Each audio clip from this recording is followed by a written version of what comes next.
Yes, it's the time, it's the day. It's your sports program. Eyakazi wako area SportsKimeeza. Tukwanirizaako nnyo omulabi waffe omulungi okwekumiranga ku The Investigator TV. Bulijjo tukugamba like, share and subscribe. Nga bulijjo sitera kutambula nzekka, tabula ne team of experts. Okutuusaako ebinonogo by'emizannyo bya Uganda, ebyemizannyo both wano mu ggwanga Uganda n'ebweru. I'll let the gentlemen here to introduce themselves to our viewer out there. Then to get them so start with you. Then with the Sebukwao. Abasema omungi bamanyidde mu Corporate League ne mu mizannyo okutwaliza ewamu. Nga bulijjo Charles Mutabazi ne Mujenyi. Abasinga bamanyi nga yagusambako ate nga ali mu events and marketing. Mwebale nnyo tuwagira ate n'otulaba mu bungi ennaku zino ndaba mutuwagira nnyo. Mwebale kubeera nga mushare nga mulayikinga. Tusanyuka nnyo tuli mu episode ya kusatu leero naye tulaba ekintu kitambula. Thank you so much. Yes, so omulabi waffe omulungi osobola okulaba nti waliwo omukulu amesinga ku panel. Uganda waffe Friday Roberts Kagolo ali wabweru w'eggwanga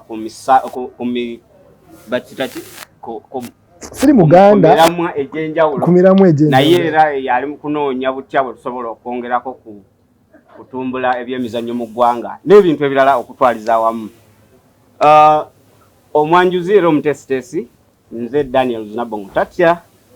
Olwaleero topics zaffe olwaleero tujja ku discussing the bid, East African bid pamoja, where Uganda, Kenya and Tanzania bakoze okwegatta tusobole okubidinga okuhostinga the Africa Cup of Nations 2027. Tunavaayo tujja kutunulira ku chances za Uganda Cranes qualifying for the first time okugendako mu mpaka za qualifying okudda ku finals za Africa Cup, I mean FIFA World Cup. Mujja kulaba ekibinja group G, ekibinja kyaffe tujja kyanjulaawo.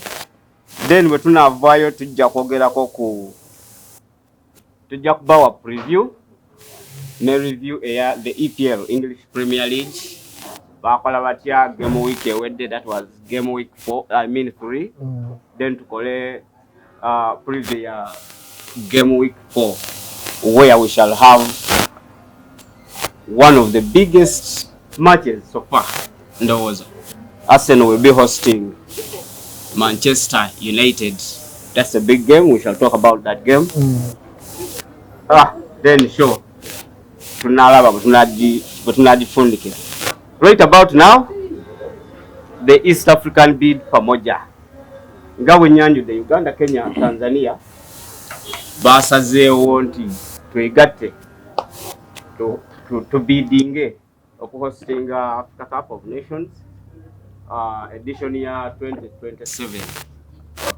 So anti bwe tuba successful nga tubiddinge waliwo the beauties kubeera nti cup etuwadde okuteekateeka.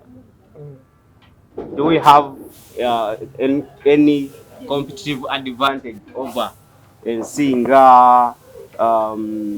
Algeria, seeing Egypt, seeing Botswana, because nazo ze tuli mu rwani nazo okubidding hosting Africa Cup of Nations? I'll start with Charles. Eyo bid ya pamoja I think najenda ulinzemuko I think 2 days ago. Okay. For Uganda kati mwezo si ebiri tetulina bwe tusinga kiri waawo. Ndozera fo batugate mungu mwemperekeze. Bale tulina kisaawo. So in other words ogezaako kugamba nti because nawulirako nti Uganda ye lead bidder mweno gondi pamoja. Ebyo nabya kugamba nti Uganda twali badate tuwerekera ensi. Ebyo nabya bya kulupapula. Kubanga sifa abasinga liga y'amaanyi. Ne Rwanda kati ligi yawe yinzo kuba tusingamu ku amaanyi. I think Tanzania has a better league. Okay. Kenya has a better league. They are both countries ezina sports orientation esinga yaffe emirundi nga 5 tesobola kutekinga lead ku biddinga bye tutayina. You understand? So I'm seeing this, maybe it's a good thing if it comes up. I'm not against it. Okay. It's a good gesture for East Africa. Wabula nti Uganda, Kenya, I don't know the preparation in Kenya ne Tanzania bibakoze. Sija kulima ti mbimanyi. Naye kyemanyi bo balinako. But they are better off. They are better off, yeah. They have the hotels first of all. We know tunulira wogeno suza abantu. Tuina how many 5-star hotels or 4-star hotels in Uganda? Mu Kampala mwenyini wetuli. Then ogende kubisawe training. Jukire kisawe kyosambira mu sto training iramu. You have to have a facility. You have to have medication, standby. Bintu bingi biri considered. Sagala batu webid ate tugende ku outsourcing ate tuli mu bannakenya tango kuleeta aba physician tango kuleeta ate biti bino, you understand? So eno kintu nakirabe kiringa nti we are underprepared. But if we can... But between now and 2027, I think we can improve on the infrastructure. Nambole soke gwe, nambole soke. Ba tuzimbira nambole myaka simanyi eme. Tuli mweke mebe nambole. So really, it's our Chimu. But we are not even building. We are repairing. How do we repair a national stadium for 4 years? Etugamba, tugenda zimba ebisawe mu myaka 3. But mathematics wa musoma. Olaba nga kijja. Mr. Mbide.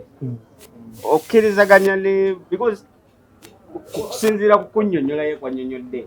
Alagira ddala nti it's beyond our reach. Soko tulene competition ani omulala abidinze. Ali mulimu ali jeri. Kandandikira ku biddings abalala. Challenges are related entuufu, but tutandikire tutune always. Chances zaffe tutune kuba biddings. Algeria tejja kubeera mu kuba biddings mu 2025. Byonna bigenda kusalirwawo mweno Augusta Assembly. Egypt yakyazaako, I think. Egypt giweddeko emyaka 3 ebadde ekyazizaako. Mubaddemu Senegal oba Botswana baagala okuyingiramu. Senegal sikiwa nti yeeriredde. Senegal terimu. Ne Botswana baagala kugatta bid. So now chances zaffe zibanga ezikola ki? Ezitangavu. Tugende ku kyokubiri. Nti at least Kenya balina ebisawa 5 ebyabuliwo. Tanzania nabo balina ebisawa 5 ebyakola ki? Ebyabuliwo. Then the challenge becomes always that brother who is not up to it, Uganda. But Uganda, for me, I think every time we have come here, President Museveni was in a good way. We can be with the 3 years a long time. And then Zukida Zona World Cup. World Cup South Africa 2010. I don't know what you choose. Zabazungu zasigara zigamba tujja kostinga paka ngabuli nyeze beka South Africa. England you know why you big kuga bali bamanyi omuduga futayinza kola kola. But Blatter was so into it, and Blatter is the president for that time. Yeah, insisting on you because of against Nelson Mandela, and the World Cup should come to Africa. I think even this one time, to a chance. Africa Cup of Nations is hosting East Africa. Now that's the biggest chance we have. So I think and that's for me a very, as CAF executive, they go internally in their head. It is intentional that this actually AFCON goes to East Africa. I think even we're trying insecurities as in West Africa right now. Kuze zigena maso, tulaba Guinea-Bissau, tulabe Gaboni. No. I'm not agreeing. No, what I said, I'm not against the bid. I'm just saying preparation. Oh, okay. But okay. But so choose by the way. What will an African Cup of Nations that was changed to Morocco under? Yes. Okay, it was Cameroon never joined.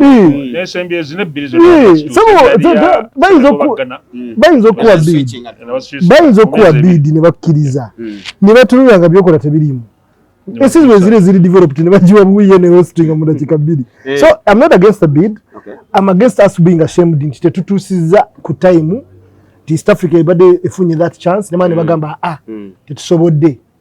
On the contrary, Kenya and Tanzania are ready with the existing facilities. They have 5-star hotels. There are many. If you've gone to Kenya, Tanzania today is the biggest developing country in East Africa. Yeah.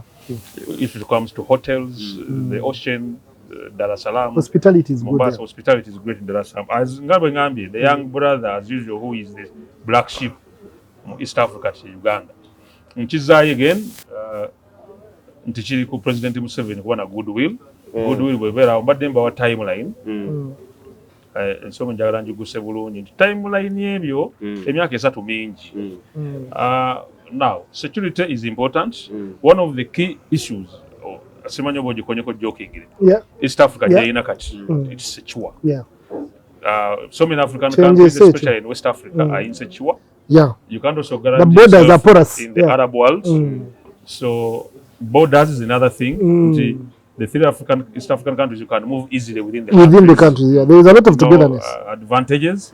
But there are so many advantages for this bid. We're 200 million people in East Africa. So it is the first of all, that's going to be the biggest spectacle of football in Africa, which is housing very many people. Nti bogena mu Algeria baba milioni 2 oba 3 oba 4 oba 5 oba 6 ndowooza country tero costinga big events eba Nigeria milioni 10 abantu, but tuli East Africa tuli abantu milioni 2 and the borders can move, there is security. But the most important thing when you're hosting these big cup nations, Rwanda we are hosting a CHAN, Africa Cup of Nations, they have local officials, then eventually under 18. Back in the Bazimba Convention Center, an indoor stadium, which is now probably the best indoor stadium in Africa. They have won conventions, they have won tournaments, everything, tourism comes in. So I think every Uganda to me should be excited for this bid. Why? Mujakura hotel. By the way, bidding anyway. Ojakusanga abantu enambula bazimbe hotels. Because when you have 30 teams coming, those are more many fans. Those are 30 players. 30 players. First of all, abazanyi bazitambira mu motoka, buses. Ezo buses bagenda zijja mu Kenya. Algeria tegenda kujja na bus yayo. Kati all the companies, motor vehicle companies, wano Toyota, Ford, Motokia, zino kuleta mweze motoka, Kayola, those buses. You know, 35 teams means inti, you know, team ezo zijja n'abantu ga 10. Kugamba ojja kusanga nti buli team eleta abantu ga 15 ku entourage yaabo. Abantu 15 ojja kusanga nti at least hotels ziri minimum nga 40 or 50 Uganda zijja hostinga those teams. So economically it's a big boost. Mulimu na private bagenda okulembeka. Abantu bonna abawagizi bavuga. All our tourism sites. So them tourism yennyini, it's sports tourism. Yes, Mukulu Dennis, you talked about the private sector. From our research, especially for the Uganda part of this bid, olabira ddala nti government of FIFA is solely dependent on the private sector. Olaba infrastructure like National Stadium being developed by a private investor. Tulaba Kisu Bukoto Stadium, tulaba St. Mary's Kitende, tulaba Denver Godwin Stadium Garuga. Zino zonna ziri private. Nga the only public infrastructure is Nambole. That aside, ezimu ku zino ziri na artificial turf. Kusinziira ku CAF, games zino tebazanyira ku artificial turf. What's your take on Olwaleero government, it goes back to the president and the government. So good way. Engeri eyo bid ya $290 million. $90 million is peanut money. Zinda wano mu Uganda bakuba olina $1 million 2. Nazitwala eka mu nnyumba ye. So ensi 3 ziba zonna zitadde mu bid ya $90 million, which means zonna ensi 3 zika $30 million. The moment that bid is won, omuntu yana businessman tojja na government ejja kuba embulaze nti goodwill okola ki weeri. Ojja kusangayo omuntu kuba kankubulira nno n'ebyo teams zonna zirina okutraininga mu bisanga tiimu 35. Olwaleero nze manya nti tuhostinze group 3 group tiimu eno 10 abantu ojja kutandika okwezimbira ebisaawe tiimu za training. Waliwo n'ekiri mu mupiira before a tournament teams acclimatize nti 1 year before ojja kulaba nga team nga Morocco egamba kangine nzabe friendly games oba Morocco ne Uganda oba Kenya, Tanzania, Kitende training ndabe weather byonna bikola ki bibaamu. So hosting a bid of any tournament is a game changer. Era olabira ddala nti abantu bakola ki. Meanwhile, buli bo hostinga owona qualification. Ekyo kiri very important. Togenda mu qualification. Togenda mu kusunsula. Automatically. Omanyi n'ekyo footballing wise. Tukyerabira. Nze nzikira Germany okuddamu okutwala ebikopo bya World Cup. Oyo France Bakken bayapanga because he was a good politician mu Europe ne mu FIFA. N'asooka bapangira tiimu yaggwa ennyo n'abapangira Euro ne batuuka ku final. N'apangira World Cup n'abakulira ku semi. Agenda okuddamu hostinga World Cup ne Euro yatwalako bbiri. Ng'amanyi ye yagenda n'abagamba nti guys mbawonyeza qualification. Germany yali so poor nga tayinza kuyita mu qualifiers. Ng'akimanyi nti bwe agenda mu qualifier tetuvaayo kati katubidinge tu hostinge era bamala ne bahostinga. Actually the first time they hosted tebayita mu qualifier babakulira mu quarter nga babi nnyo. So nakyo kituwonya that excess you only concentrate on winning the game. So for me the Ugandans should be very happy. The government should come through, quite frankly. And $30 million to win that bid, they should do then with. Also, the good thing for now, by the way, the 3 East African presidents are behind the bid fully. The ministers in charge of sports, 3 of them. But now the presidents have set with the bid. And also Charles Mutuofu. I try namu echigama na etu tuli. So some president and the government. I will be wrong until what are the chances, according to you, what are the chances of this bid being a success? I think we have the highest chances this year for the bid being a success. But reasons that we have given of security in the because the richest countries are usually in the west there, so you can see the turmoil that is there. Mulimi insecurities. What then once South Africa, they are too busy also by enabling to be away, trade unions, then the fact that the region teachers are so the fact that the teachers are the fact that it is even the spectacle being in a secure place, Tulimanji, trade is booming, Tukolegana, the presidents are united. The only problem that I think that will happen is when we lag behind in preparations. There is a possibility that you think can be a backup country. Confirmed. Yes, you can start, but if you lag, there is a person that will host that African Cup of Nations. You understand? So my thing is this: as we close this case, government eveyo, we be the man mighty vein. Ate assuring n'abantu nti emitendera gyonna gigenda kukolebwa because FIFA alone cannot do this. No. You've seen government, Saudi Arabian government okutwala World Cup my centers yatekamu billions and a billion. Yaleta ne Beckham ne Jerry Mafra ambassador. $45 million for just one person to be an ambassador. But you say image yayo. So what the government has to do is to invest heavily in making sure this bid comes in and also making sure that let's not wait for the last moment. Let us be prepared. It will also depend so highly because eventually I think there will be a committee. One, it's a committee in Uganda, Kenya and Tanzania. The composition of that committee matters. One of for me, the key factors, the composition of committee in Uganda would want to be a private, some people with money like Sudil and into real estate and hotels and investments.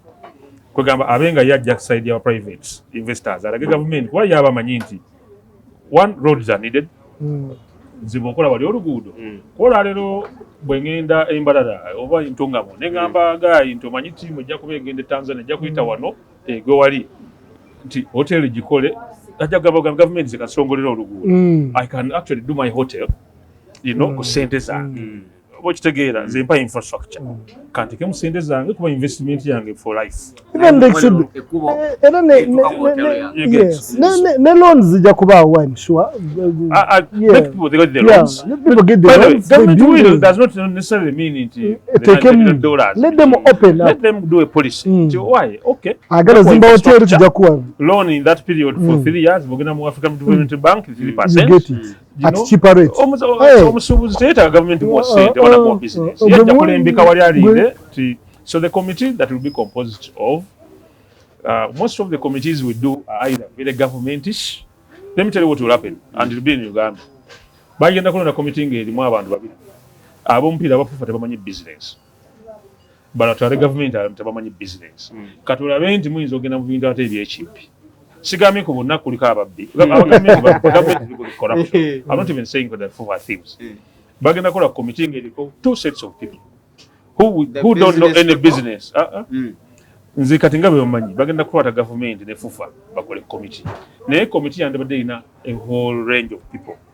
But highly babeereko private people, kubeereko banka, kubeereko diplomat, kubeereko omuntu azimba enguudo, kugamba tubenga ebintu byonna ebitaagisa kuba okusinga tournament you don't need stadium oli ekisaawe ekizimba alina okuba oluguudo olina okuba amazzi olina okuba amasanyalaze you get nti infrastructure has to be on point. So committee bagironde ng'eri all encompassing. That is going to be my nze bwengenda okulabira our success for the Ugandan bid because I know Kenya and Tanzania will get it well. My first success is going to look at that committee, standing committee egamba nti government general abalabirizi ku committee eyo kati eventually then wajja kubeera committee eyo ku ntiko egata East Africa yonna Kenya so nzaawo I think Charles awo nzija okuddira ngamba ekintu tugenda kikola nga nzooka endabe committee president wa minister wa sport gyanakola ki deliver that bit of Uganda. So that is the bid. It can be a success singa ebyo byonna bye tujje twogerako nga bumbiwulidde very in place going forward. Uganda Cranes yategezeddwako ku kibinja kyegenda okuzanyiramu nge qualifying for their FIFA World Cup 2026. That is qualifiers. Nga egenda kubeezanya ne ensinga Guinea, ensinga Somalia, ensinga Botswana, Algeria again. Kuba omukulu ono tatuyisiza bulungi mu Africa Cup of Nations. Simanyi kye bamutuweera bana bamutwongedde. Bana bamutuwa. Then Mozambique mu group G. Gentlemen, let's look at the chances of Uganda qualifying because we're qualifying. This is going to be our very first in the history of football in Uganda. Our very first World Cup. Okuchika. Any chances? Any? Algeria, looking at the teams, I think tulimu kukwata teams is improved. Whereas we are not improving. Singo kuntisa. Ndabye Botswana is improving football wise. Yes. Mozambique techali ya muzanyo. It is also improving. Algeria is a giant. Oyo bambi sima nacho discuss ko nayo walinga tutatudde ne kugamba oba kiki. Twalina ko time nga batu wanyo Tunisia. Iyo Tunisia nalile ball boy. Ena kivubo ya tukuba asa mubira soka bakube goal ne batukuba 2-1. Naye Tunisia yatuyisabu be banga dene nayo. We have matena abola bo batulemo kukuba. Eno tufungana abo ba West Africa nnyo abo bolaba. Abo zi Nigeria Senegal tufungana nabo. Tulina buvezi flight yaberu. Aba sebanye ba kizigo kituwonya abanya na shona I'm saying what I'm saying is that Caroline is good I think. I think we have in this group Tuina there is Algeria is big then we have somewhere equal.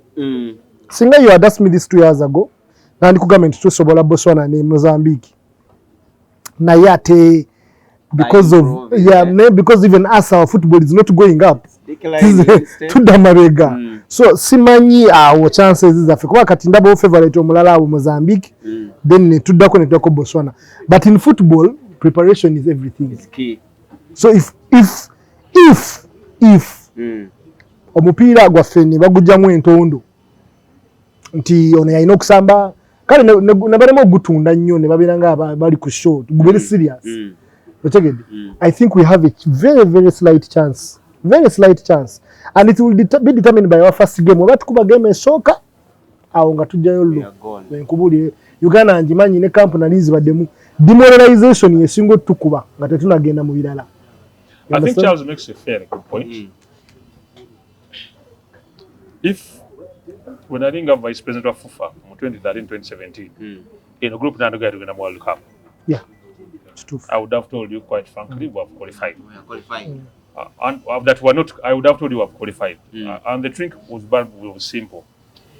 Omanyi siko wananze lead of delegation ya soka mu Uganda kuba nti bankuba nkompira gwawe. Bwe nayingira mu federation twalaganye ne mulindo oyo bichi. So when I went back to the federation, ngamba Moses Magogo president wa FIFA, they will never qualify. Twawangulanga enambole. Buli omu no bwanga oli Egypt oba Nigeria, eyo nga sure win. But we were not getting our results. You know, so nemuga nti Moses, unless we get our results, we will never ever. You know, era buli wa campaign. Botswana na lili delegation twaje win. Twagenda Cape Verde. But Sembo qualifying for AFCON. You know, we won in Cape Verde. No country had ever gone to Cape Verde, even Egypt, and won in Cape Verde. You know, so it's just mentality, but the team has not improved. The team is just going down. And quite frankly, the teams are what? Improving. Kwa Mozambique wali mu 2017 siweli. Guinea has always been a team ya manyi. Studying strategy, some you know, genda no government. You know, but for me the trick again is simple. Go and win in Guinea away and win Somalia. That Somalia is sure win. Yes. Away because the first 2 games are away.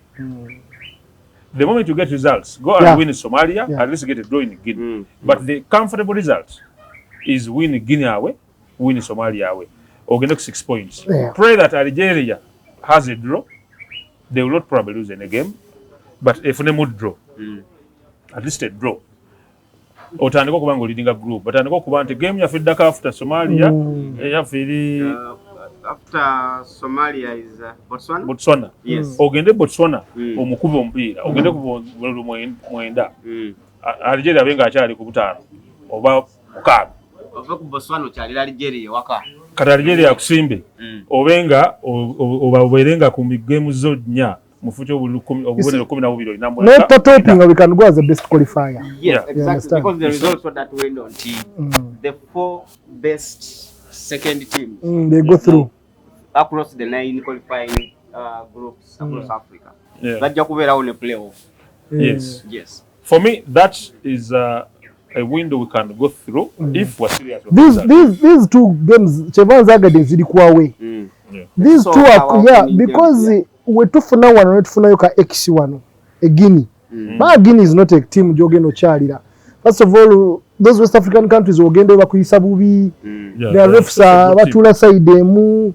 You know, but Guinea is a good team. In our professionals banji, they are well organized. I think African Cup of Nations were semi-finalists or quarter-finalists. And for consistently. Yeah, for consistently. So when I do the draw on the Tukubono, neighbor of I name is very eating. Alinga fecha katalina na wageno gusambira guno. Anza no kusambira Uganda. Aizo kujja wano nitumuko. Mwanda wenga Uganda. Kubanga abana agutwala Egypt because they connect so much with Egypt. So na agutwala Egypt who have good facilities to sort of sambira you. I really like it when we are playing in Egypt. So olaba wano nti zino ziri kurusho wano tuvala points nya. Chija kuwa amakocha amanyi n'abana ne tactics ajja kuba achusa muko. So atene chirala bakochi bafe I don't know coach wa phone aliko.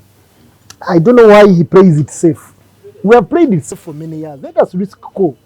Tusumulule ko tusamba ka sampira. Tusamba nye mechanical. I've never doubted Mitchell. I think Mitchell Gnezo Biengamba name Pira by the way. Yari coach. You know, in 2013 to 17. He has gotten results. Actually, he was the first coach to get results. Ugandan coach to get results away. Then probably another time we'll discuss for me what I think is the challenge of why football. I think in the next whatever later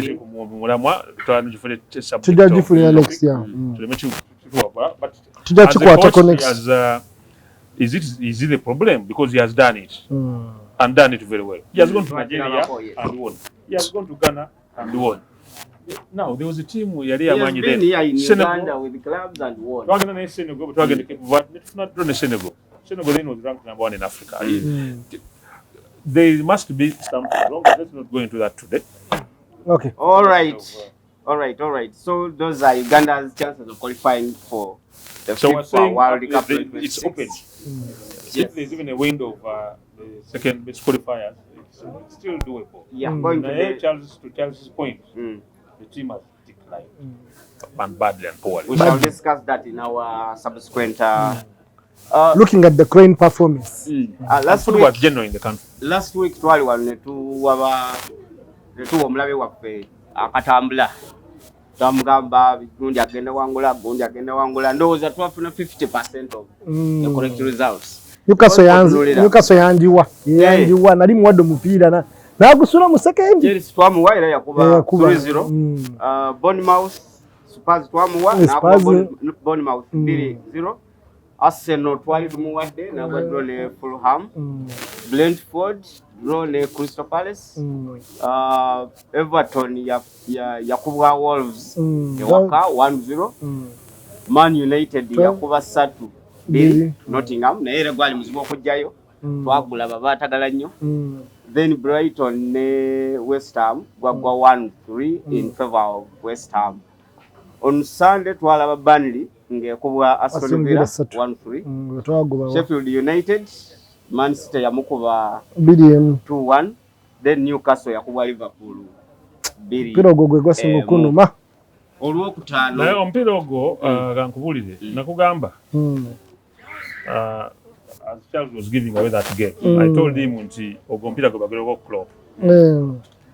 Either he has to win it. That was a must win. And for me, and that's why Newcastle yamanyi naye saagoberako nnyo kuba nali manyi nti kati awo it's the time when the players come and play for the coach baba kyamwagala your results and can be a turn around for their season. When you get a result that you badly won, that normally what happens Klopp yali nti abazanyi baba nga bakukoye wajja ne bagoli kubanga balina 10. Imagine they were even 10 men. Bali abantu 10 for almost 45 minutes started. Chimurachi we could not win Liverpool 2-2 in the second round of the whatever. Era Klopp omutwego gwali ku kajambia. Taba kumfuna ya the draw on second round ya Arsenal. Bali batandika omubuuza ebibuuzo. Bagenda bagenda musala chopping board. So no gonna go ya the Arsenal yali yamanyi but they had everything to play for. How long we can contain it is that, but I've seen Man U is getting those results. It can be seen as a bad team. Na team ukaseta ndika kuvuna result. It's all a Munotandika kugamba nti naye abo bayisewo. They normally become a very big problem. Man City was running away.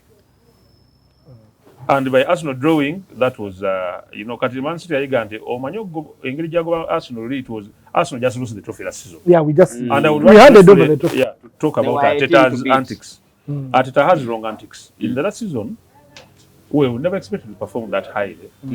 But in the last 10 games, he really didn't have a strategy. In England, it is a common sense. When you go to the last 10 games and you're on a title competition, kids never win a trophy in England. It has never happened. Ferguson, the first time to do it, Tichidangwanga, Monty Arana, Nate to Jamuasino. Wenger decided to on a young youth project Yabana Batone Ghana. Nasara Tita came to us at 34 years. Gamada Umpira. I'm for the captain. Gagafuna Kubana Havana Kolechi. Experience. The last 10 games in that season, Yada Sambisa, all the players above 24. They were in Gabatandika.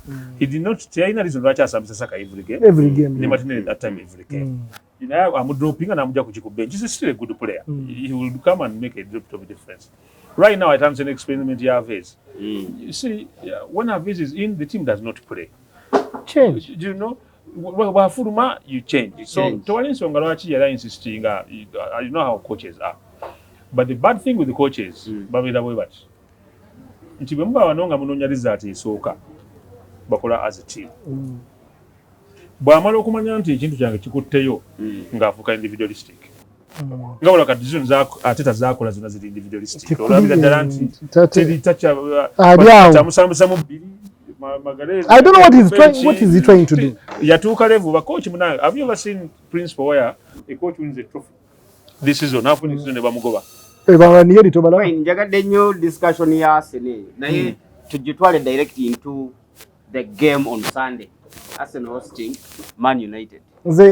Weekend tulina emipiira 10 all together. Naye tujiyite mu kwakwaya ani agenda osambani. Tujja kuba ku Friday tujja kuba ne Luton Town ngezanya West Ham United. Saturday Sheffield United will be playing Everton. Brentford will be playing Bournemouth. Burnley against Tottenham Hotspur. Chelsea Nottingham Forest. Manchester City, Fulham. That is also a good match for the weekend. Brighton and Albion also will be playing Newcastle. That's also a good match. Sunday we have Crystal Palace against Wolverhampton Wanderers. Liverpool against Aston, also another good match. Now, Arsenal will be playing Manchester United. Arsenal is at home. 6:30 will be the time on Sunday. The big match talk around that game. Where do you see who do you see taking the day? Nze katingaze kutandika I fear for Arsenal.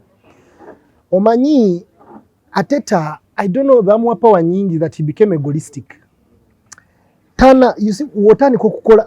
Guardiola is agala nyo kole bintu bya Guardiola. Guardiola muntu avude mu Barcelona against mu Bayern Munich. Asambide mu akochize mu leagues ezenjawulo. So he has the expertise to know that samba chino chinzo mukola. Atena ye Guardiola eno season okutwala Champions League yava mu malala. Bamugamba nga ntota sama na center forward twala Champions League. Yali ambala half nine. Nga bamutula ku semi final because these guys have strikers ba Benzema bani. Liverpool ne kusoka nayo kwanga ina ba Suarez ba Nunes bani. You understand? Kati nagezi wana nagamba banayi kanve ku ego. Let me bring Haaland. Yechi chamanyi bina byengeza. Wa Guardiola sente zata de musinya atwala Champions League nganya. Ne team za bada coaching. Nenga yagala ntalemere ku kiri. Half nine yange jakola. Yagitwala ne Messi alima abantu mukaga. You understand? That's why they used to say Champions League ya Messi. They never called it. Actually, chikopo cha Barcelona Guardiola chimubula ko inotagala si achitwala. But you were Messi because it was a phenomenon. It was a phenomenon of a young man. Never done bakole ebyenjawulo. Actually, bagamba any coach could have taken that cup with Messi. So they didn't consider it. Kati kino wachimalide koba. Yeah, because yatuka ku semi-finals emirundi mukaga. Gatimulema. Nkapa akubali yoni. Akubye butimo bulifane. But because he wanted to be bigoted. Yakuba Chelsea ko final because he wanted Muteta a defensive midfield against Chelsea. Chelsea nemulagako. You get. So this season yena agamba kanvemo ego etumisa in Haaland erati yakola na tinkering ya amanyi ngaje tubade tulaba. Kati tuze ku Arteta wa for musajja watu yakatwala FA. He's not even a good coach by the way Arteta. You understand? His feet will tactically he's not astute. Yes, when he's on his feet. You understand? It's good. Tademu sent first of all to spend we cannot say anymore that we have not spent money. But where are we spending it? Olimukusambisa inverted fullbacks. Why you have something that made you win games until the last 5-6 games at it wagaba. Because if Arteta had not been a very stupid man, ngo tunulira Saka akoye, otuna Martinelli akoye, midfield yafe party akoye. Ate nongo muko yango yina abantu wachobena ne bench yo nga tosobola gizanyisa. You see that's why Guardiola beats them. Guardiola wala abantu omuntu notasamba bulungi next game taguzamba. Amwaka time isoting nego yagala Kasaka akoye omulemezamu. Olese defensive yafe olese Johnston ono mwana ono bamita ni holding ninga tu signing a Kiworo who can actually play better but you still kulemera ku left back otade tieni ku ntebe ninga ate Zechenko yatuko mpira kwa Liverpool na tukuba ogwa West Ham na tukuba ogwa Gundi ogwa Brent ogwa Brighton ninga musajja ono talamanto no musajja kyasamba tekiriyo. But I also think that well, or summarizing, but I told you when coaches start winning, they become big-headed. You bring in the Guardiola point.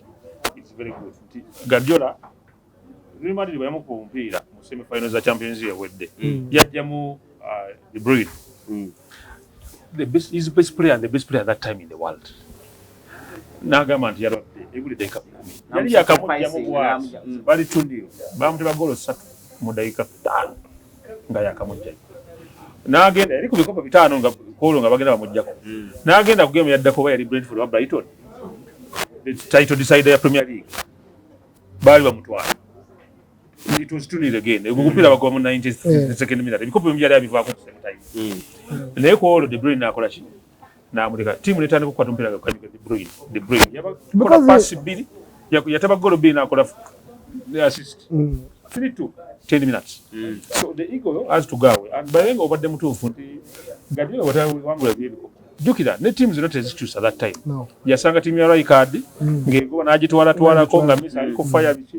Kati ate nayinza kutandika okukola bitana wangula ekikopo kiri awo. Asoka wangula ekimu afune ego. Nena ne ego gatekola ki? Wagenda mu game eyo. Let me tell you how tactically aspect is not. Nkete was the best player mu game eri. Namutuza kati. Toni songa laki yatandika kuki? Lwaki tatandika ku bench? Era bwe yajja yateba goal. Oddakiika ezo. Omwana muto akulazeeko. Muwe. So nalivyo mbidde mu dakiika emu. Yes. Njagala osummarizinga omupiira ni akutwala Arsenal, Man U, then osebule n'abalala. Ekyokubiri era kankulage nze ne bwe mba sigenda kusummarizinga n'agutwala. Tomisawo bamuwerayo kaadi. Eyasooka yandibadde yavuddeyo ddanga ezisizeeko. Tomisawo ali mekanika. Musisi tajjamu tatambula. Actually it's better than zekuli olongoli bwagambye wasizeeko. You know, Tomisawo kati bwagenda omugjayo ng'ali useless. Ne kati yasooka okufuna eyo yennyini ey'okubiri, he was not playing well. Kati coach yina ategeera yabisizeeko best player invited ate gujja osanga. Lwaki bikiba kitambula okukola ki? Then as Wadani ogwa Sunday. If Arteta maintains, Man U will win the game. Okay. I also think Man U has the biggest chance of tukuba. Mwengino mupiya unless Arteta disproves me. Tamanyi first 11 ya Man yeriwa. He's not aware. Partey is one of the best defensive midfielders. Axis ya Rice ne Partey. Every team can envy it. Why don't you just play it simple? Go back to basics. Sometimes these people overthink football. Kwata Partey. Atena season ijukira timu zali mutamo iru. Chelsea yali mutamo iru, Liverpool yali mutamo. Teams have improved. Teams have improved.